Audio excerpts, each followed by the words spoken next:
Now, September is Tourism Month, and tourism, as we know, is big business, not only for South Africa, but globally. The Tourism Business Council wants to be the global leader in this sector. It is currently holding its second leadership conference to discuss the opportunities as well as the challenges that are experienced by this sector.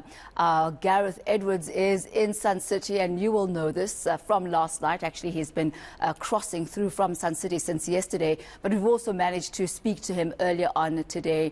And as you know, he's there not on holiday, he's there on business, attending this 3-day gathering. Let's touch base with Gareth once again.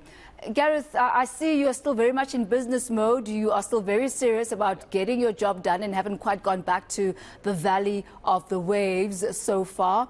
What is there to look forward to throughout the course of this morning? And actually, has the conference begun in proper? I'm just looking at the time. It's just 26 minutes after 8.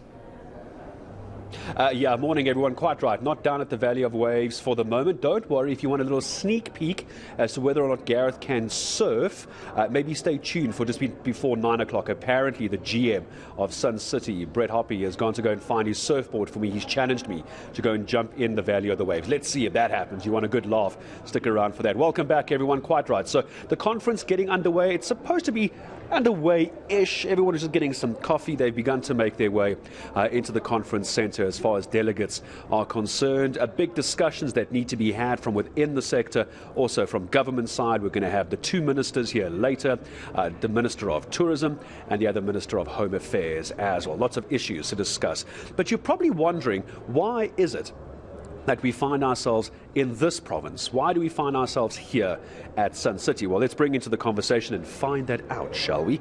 It's Deborah Moaletsi, Chief Marketing Officer for Northwest Tourism, joining us this morning. Deborah, good to have you on eNCA. Perhaps let's start there. Why the Northwest hosting this for the second year in a row? Good morning.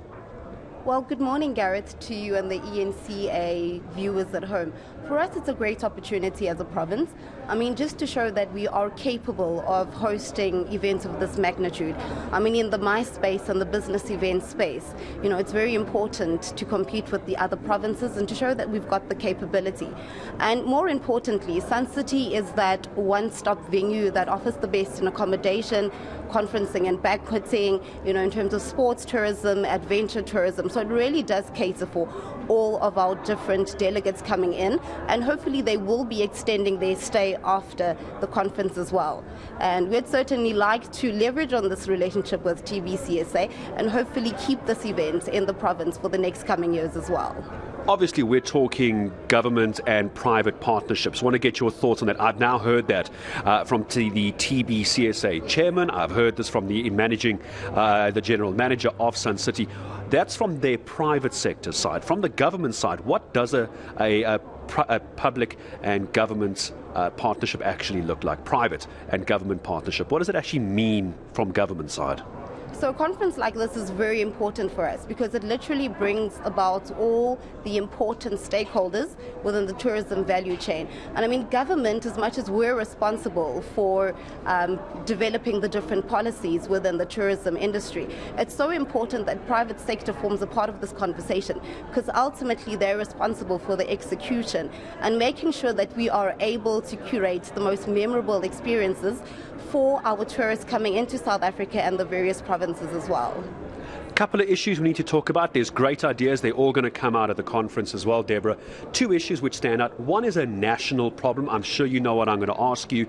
It's about the blackouts. It does have an impact on tourism. I want to get the thoughts of Northwest Tourism. Has it been damaging? Is it something you can adapt to? Is there an opportunity in the darkness? You can tell me how the province is handling that. And the other is the infrastructure of the roads. Some criticism levelled, not at the tourism department, but at the Northwest government. The roads not in great shape for international standards. Let's start with the blackouts first. The blackouts do present a problem for the tourism industry, but it's also an opportunity then for us to go green and to invest in solar.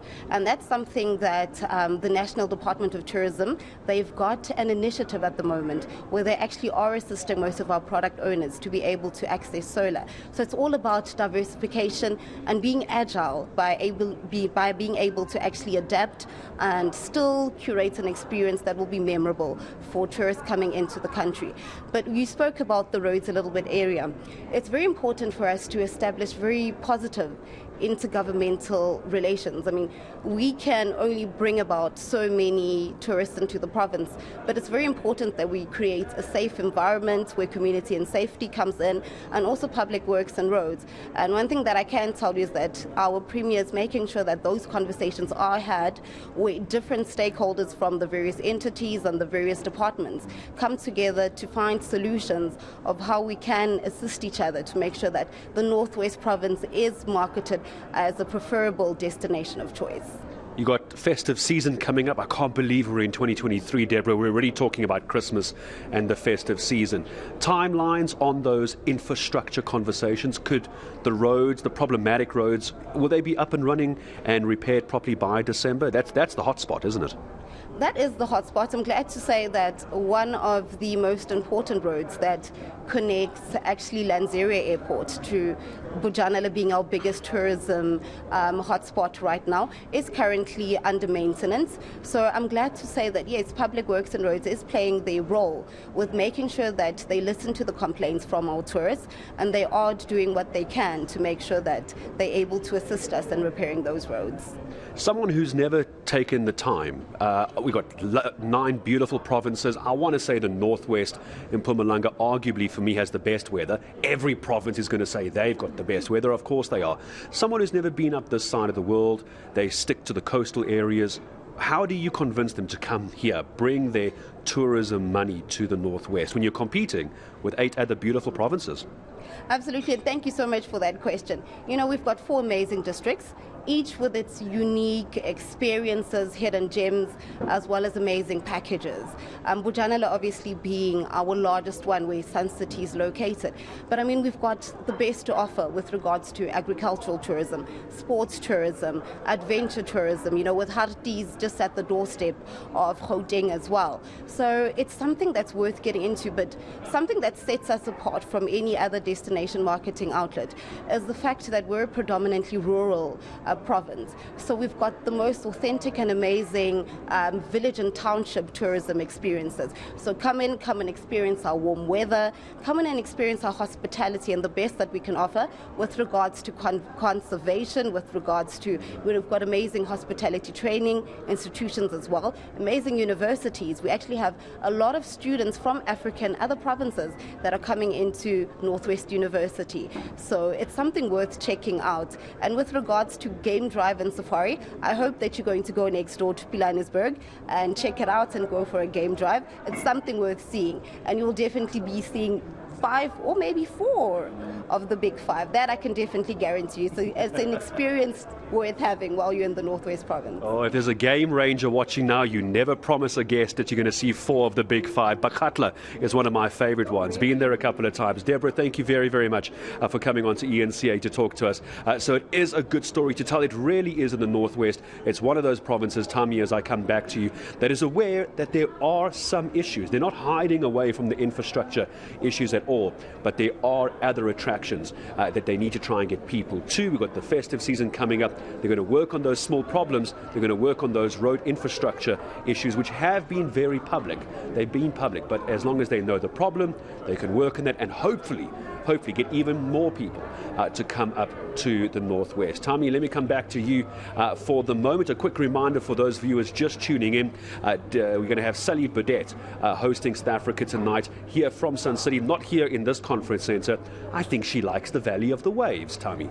So she's going to make her way back there again later this evening. She'll be in discussion, I'm sure, with a number of high-profile people, and I fully expect 2 of those to be, this is unconfirmed, but I'm sure it will happen, the Minister of Tourism and the Minister of Home Affairs. Tams, let me come back to you in Hyde Park. And I'm sure, Gareth, you will agree with me that challenges such as infrastructure, for example, those are challenges that can be addressed. Those are things that can be fixed. But when we talk about our game and we talk about our wildlife and we talk about, the big five, I think that's where our real wealth as a country comes from. And as long as that's preserved, all the rest we can focus on and fix. So really fixable problems there that you've highlighted. But I know that game-ranging drive offer really got to you, Gareth. I could literally see you beaming, the game ranger in you. That's our Gareth Edwards there. He's out in Sun City. He's out in Sun City. And we'll continue talking to him throughout the course of today. And I wonder if he is really going to take, the offer up to go out and to see the animals, which he loves and adores.